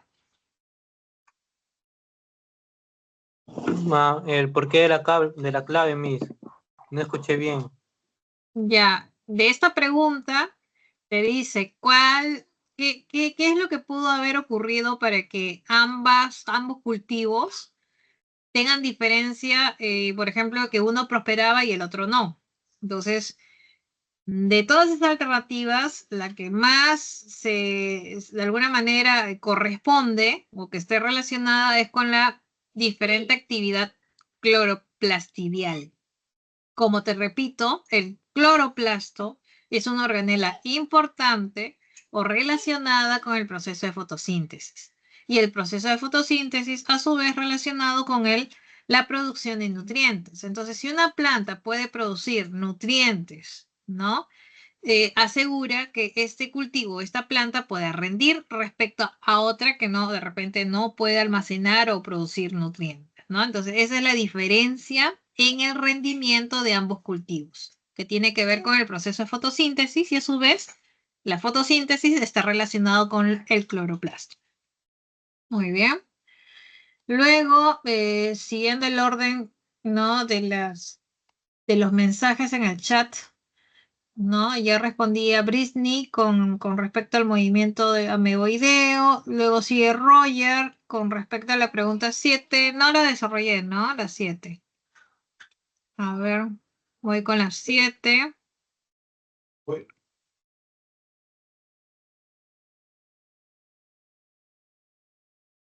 Muy bien, y ahí está justamente la pregunta número 7. Te dice, ¿no? En el estudio sobre la síntesis de proteínas, un científico se da cuenta de que algunas moléculas están siendo transportadas hacia otras partes de la célula. ¿Qué orgánulo facilita este transporte? Muy bien. Entonces, eso hay que revisar, ¿no? Justamente una parte de la separata que tiene que ver con la estructura y función. Acá está, justamente. Acá está. Y hay una organela, ¿no? Que está relacionada con esta tarea, que es la de secreción celular. Muy bien. Golgi, por ejemplo, está involucrado, ¿no? En el transporte de proteínas y otras moléculas a diferentes partes de la célula, actuando como un distribuidor. ¿Ya? Eso es lo que hace el aparato de Golgi. Entonces, en esta pregunta número 7, esa viene a ser el orgánulo que facilita este transporte, es Golgi. Muy bien, porque el lisosoma tiene que ver con la digestión. El retículo endoplasmático tiene que ver con la síntesis de proteínas si se trata del rugoso. Si se trata del liso, es síntesis de lípidos, detoxificación, entre otros. La vacuola es una organela que almacena agua, que regula la presión osmótica. Muy diferente a una vacuola contráctil que está presente en protistas, ¿no? Muy bien, chicos. Y claro, y los ribosomas, como ya te dije, los ribosomas no son organelas y tienen que ver con la síntesis de proteínas. Muy bien. Eso con respecto a la pregunta número 7. Por lo tanto, la clave de la 7 está en la D de dado. Muy bien, la 7, la clave está en la D. Muy bien, 7D de dado. Ahí está la clave. Muy bien. Nos vamos con la siguiente. Luego, pregunta número 5. La pregunta número 5 no la hice, ¿no? Miss, yo estaba Dime. preguntando por la semana 2. Ah, de la semana 2. Ya, de la semana 2.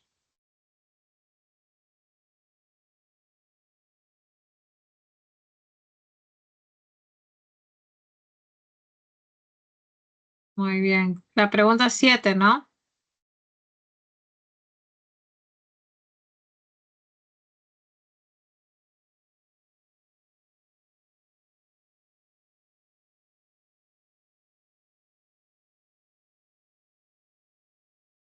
Acá está.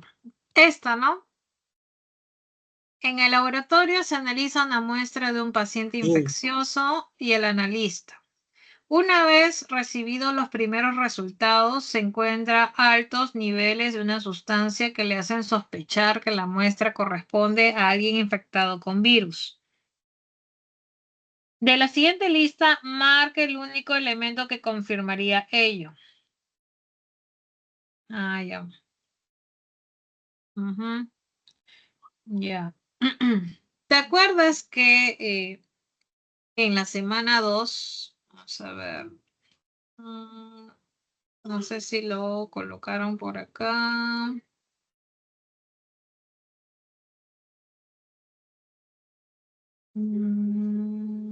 Creo que no, debe estar en la parte de la separata debe estar, ¿ya?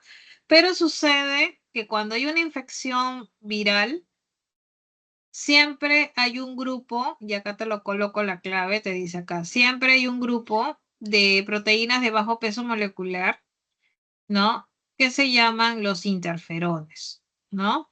Si de repente te hacen un análisis de sangre y ven que tus niveles de interferón están elevados, eso es indicativo de que se está produciendo en gran cantidad porque ha detectado la presencia de patógenos, principalmente del tipo virus, ¿no? Y también, claro, células tumorales también ellos detectan, ¿no? Pero con respecto, te dice por acá, ¿no? De la siguiente lista marca el único elemento que confirmaría ello. Cuando hay altos niveles, te dice, de una sustancia que le hace sospechar que la muestra corresponde de alguien infectado con virus, eso sería la clave interferón. No las hormonas, chicos, sino el interferón, que son proteínas de bajo peso molecular que se sintetizan en respuesta a una infección viral. Muy bien, esa sería la clave de la pregunta 7 de la semana 2. Muy bien. Luego Gracie me dice la pregunta 5. Yo me imagino de la semana 3, ¿verdad, Gracie? Nos vamos con la semana 3, pregunta número 5. Te dice, ¿cuál es la principal diferencia entre transporte pasivo y transporte activo? Ya. Con respecto al transporte, que es una función principal de la membrana plasmática, recordar, chicos, que entre los diferentes tipos de transporte tenemos el transporte por difusión, ósmosis, ¿no? Difusión facilitada y transporte activo. Esa difusión facilitada muchas veces se le dice también transporte pasivo, ¿ya?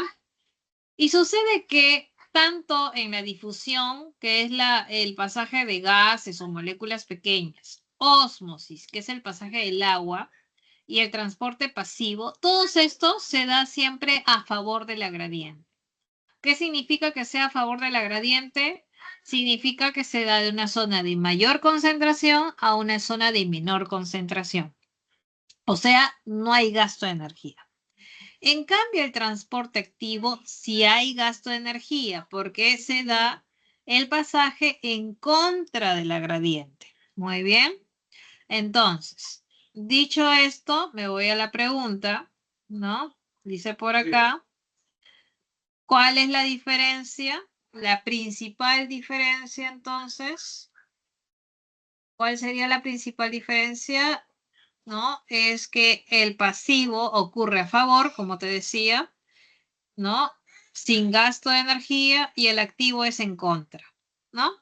Entonces, la clave está aquí, que en el transporte activo requiere gasto de energía y el pasivo no. Esa es la principal diferencia. Muy bien. Muy bien. Gracie, ¿está ahí todo claro? Bien. Miss, pero en la clave me marcaban que era la D. En la 5. Sí, porque yo marqué la B, pero el profesor dictó la D. Pues de repente ha habido como una confusión al momento de escuchar. Habrás escuchado de repente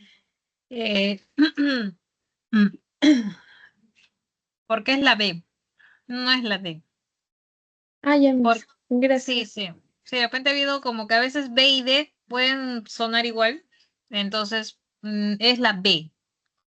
Porque, ¿por qué te digo esto? Porque difusión facilitada es un transporte pasivo, ¿no? Y el transporte activo, o sea, repito, difusión, ósmosis y difusión facilitada son ejemplos de transporte pasivo, ¿ya? A ver, continuando.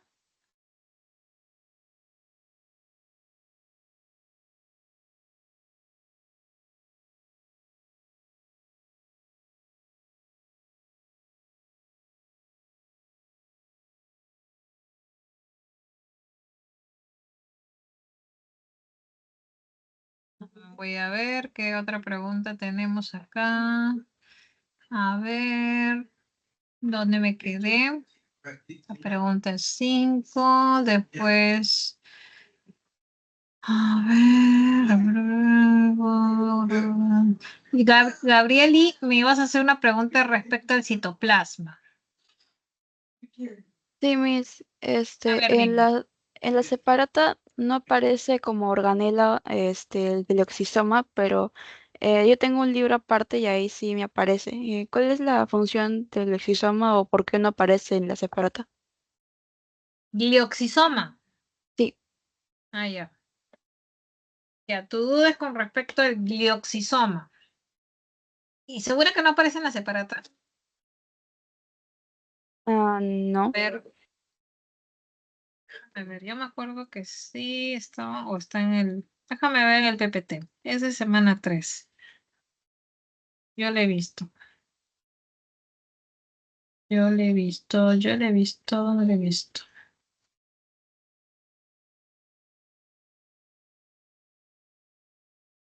Acá está. ¿Ahí lo ves? Si no está en la separata, Sí, lo tengo acá en el, en el PPT. Ahí lo estás viendo, ¿cierto? Y ahí está. Justamente los glioxisomas van a ser peroxisomas, pero en plantas, que van a estar encargados del catabolismo de los triacilglicéridos y el anabolismo de carbohidratos en la semilla. Muy bien. Esa es la función de los glioxisomas. Miss, y en el lisosoma dice que es digestión celular, pero de ahí también yo tengo apuntado que tenía se partía en dos partes esa digestión, en autofagia y no recuerdo cuál era la otra. Ya, a ver, acá tengo una imagen que te puede ayudar. Acá está. Ahí está. Ya. Con respecto a los lisosomas, están implicados en la digestión intracelular, ¿cierto? Si de repente por ahí ingresa una partícula que puede ser, no sé, una bacteria, esta bacteria se engloba, ¿no? Formando un fagosoma, y luego viene el lisosoma, que es el lisosoma primario, se une con este fagosoma y forma el lisosoma secundario. El resultado de esta unión, gracias a la presencia de enzimas hidrolíticas en el lisosoma, es que esta bacteria termina por ser degradada. Y estos resultados o residuos de la degradación se libera al exterior o bien puede quedar dentro de la célula formando unos cuerpos, ¿no? Unas vesículas residuales. Muy bien. Pero también se sabe que el lisosoma también puede degradar componentes celulares, ¿no? Propio de la célula, que puede ser de repente una organela envejecida, una organela que puede estar defectuosa. Entonces, cuando el lisosoma degrada componentes de la propia célula, se le dice que ese es un proceso llamado autofagia. ¿Ya? Esa es la diferencia. Cuando degrada componentes propios de la célula es la autofagia. Muy bien. ¿Listo? Ok, mil gracias. Muy bien. A ver, siguiente, voy viendo cuál es la...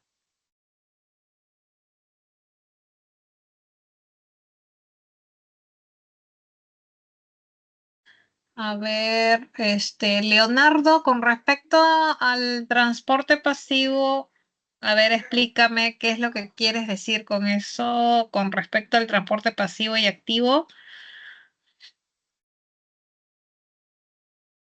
Leonardo,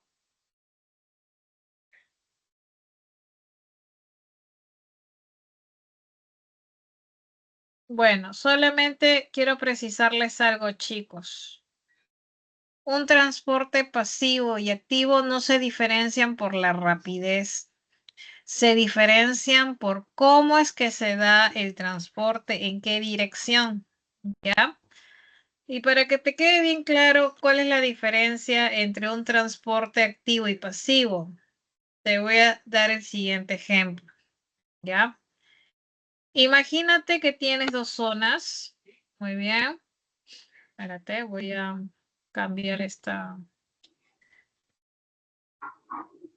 Bien, ya. Imaginémonos que tienes dos zonas, una zona A y una zona B, ¿ya? Repito, este es A y este es B. Muy bien. Imagínate que aquí hay esta cantidad, esta concentración Y aquí tienes nada más que esto. Pregunta, ¿dónde hay más concentración? ¿En A o en B? ¿Dónde hay mayor concentración? En A. En No. A. En A. Muy bien. ¿Y dónde hay menos? En B.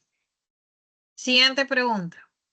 Si tú quieres buscar el equilibrio entre las dos zonas, ¿cómo es la tendencia? ¿Dónde se tiene que mover los solutos? ¿Se tienen que mover de A a B o de B a A para encontrar el equilibrio? Esto es que las dos zonas tengan la misma concentración o la misma cantidad, por decirlo así. ¿Cómo es la tendencia? ¿Se va de A a B o de B a A? A, B. Exactamente, se tiene que ir de A a B, ¿cierto? De A a B. Significa, chicos, que siempre en un transporte pasivo se da de una zona de mayor concentración,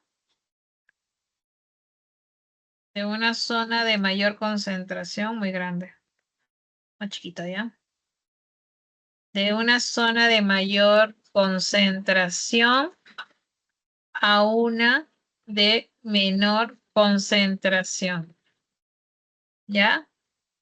Y eso significa, esto se llama a favor de la gradiente, ¿ya? Si un día te dicen, es a favor de la gradiente, ¿qué significa? De una zona de mayor a menor. Esto es porque se busca el equilibrio. Ya con eso ya te imaginas.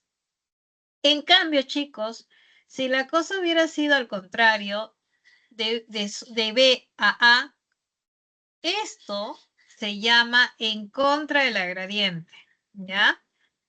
En contra de la gradiente. Y ustedes mismos se responden. ¿Y qué significa que sea en contra de la gradiente? En contra de la gradiente significa que se da de una zona de menor concentración a una zona de mayor concentración. ¿Y tú crees que en contra de la gradiente se gasta energía? Sí. Cuando es en contra de la gradiente hay gasto de energía. En cambio, cuando se da a favor de la gradiente, no hay gasto de energía. ¿Ya? Esa es la diferencia, chicos, entre el transporte pasivo. Esto sería, esto de acá es transporte pasivo y acá es transporte activo. ¿Ya? Esa es la diferencia. Muy bien. A ver, si gustan, hacen captura de pantalla, chicos, porque voy a cerrar el programita y se borra la información. Hagan captura de creer necesario. Muy bien, y me voy con la última pregunta que va a ser de Britney. Muy bien, la última pregunta es de Britney y con esto ya acabamos, chicos. Muy bien. Voy a descargar la pregunta de Britney.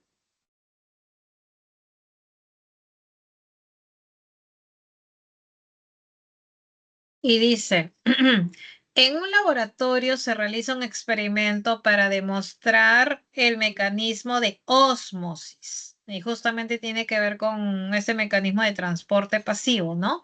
Para ello se cuenta con una célula artificial que contiene una solución de sacarosa y glucosa, cuya membrana es permeable al agua, pero impermeable a los dos carbohidratos. Si la célula es sumergida en una solución con mayor concentración de glucosa y sacarosa, ¿cuál de los dos siguientes enunciados es correcto? Muy bien, a ver, se repite acá. Te dice, a ver, para interpretar mejor esta parte. Te dice que tienes una célula, ¿no? Una célula artificial que contiene sacarosa, te dice, tiene sacarosa y tiene también glucosa, dice, ¿no? Muy bien. Y esta membrana, te dice, su membrana es permeable al agua, o sea, puede pasar agua, pero lo que no puede pasar o atravesar, salir o entrar va a ser carbohidrato. Y te dice que ha sido sumergido en una solución donde hay mayor, acá hay mayor glucosa y mayor sacarosa. Muy bien. Entonces, aquí te dice, pues, ¿qué es lo que ocurre? Entonces, esto es fácil, es de acuerdo a lo que te he explicado hace un rato. Aquí hay mayor glucosa, mayor sacarosa y se entiende que dentro hay menor sacarosa, menor glucosa. Pero eso es con respecto a estos carbohidratos. Lo que nos preocupa ahorita es con respecto al agua. Chicos, siempre se va a cumplir lo siguiente. Si de repente dentro hay menor concentración de estos carbohidratos, lo contrario es que haya mayor cantidad, en este caso, de agua. ¿Ya? Hay mayor cantidad de agua al interior. Y si te dice por acá, afuera hay mayor concentración de carbohidratos, se entiende que de afuera hay menos concentración de agua. Siempre se va a cumplir eso, chicos, ¿ya? Entonces, ustedes mismos me dirán, ¿cuál es la tendencia, chicos? Hace un rato te expliqué. Siempre es de una zona de mayor, perdón, voy a achicar. Siempre es de una zona de mayor a menor concentración. Para que se dé a favor de la gradiente, siempre es de más a menos. De más a menos. ¿Dónde hay más agua? Vamos a hablar del agua, porque es el que va a difundir. ¿Dónde hay más agua? Dentro y menos afuera. Por lo tanto, el agua comienza a salir de la célula artificial. Entonces, ¿cuál de los siguientes enunciados correcto? La sacarosa se difunde hacia el interior. ¿El agua se difunde hacia el exterior? Sí. La sacarosa se difunde hacia el interior, hacia el exterior. Recuerda que hace un rato el mismo problema dijo, es impermeable a los dos carbohidratos. ¿Qué te quiere decir? Que los carbohidratos no van a poder ni ingresar ni salir, solamente el agua. Muy bien. Por eso que la clave de esta pregunta está en la B. El agua se difunde hacia el exterior. Muy bien. Y con esto acabamos este espacio de consultas, chicos. Hagan captura y ya con esto doy por terminado. Muy bien, chicos, nos encontramos el siguiente martes de 6 a 8. Nos vemos.